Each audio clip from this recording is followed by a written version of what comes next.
বঙ্গোপসাগরে বাংলাদেশ জলসীমায় অনুপ্রবেশ করে মাছ শিকারের দায়ে ১৪ জেলেকে আটক করেছে নৌবাহিনী। এ সময় একটি ভারতীয় ফিশিং ট্রলার জব্দ করা হয়েছে।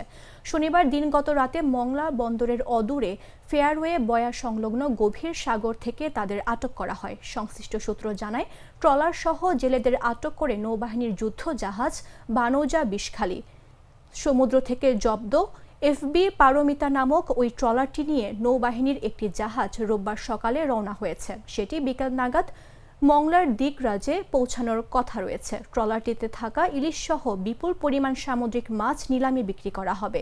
এছাড়া ওই ট্রলার সহ জেলেদের মংলা থানা পুলিশে হস্তান্তর করা হবে।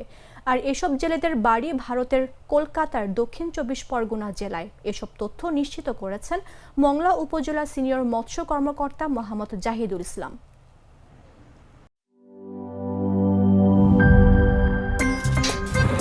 আমার একটা স্মার্ট সিদ্ধান্তে 25% গ্যাসের খরচ কমেছে। ভাবছেন কিভাবে? সাধারণ গ্যাস স্টোভ বদলে আমি এনেছি আরএফএল গ্যাস স্টোভ। এর সাইন্টিফিক নজল ও ব্রাস বার্নার ক্যাপ সমানভাবে তাপ ছড়িয়ে রান্না করে দ্রুত। তাই গ্যাসও বাঁচায় 25%, টাকাও বাঁচে 25%। আরএফএল গ্যাস স্টোভ, নিরাপদ ও গ্যাস সাশ্রয়ী।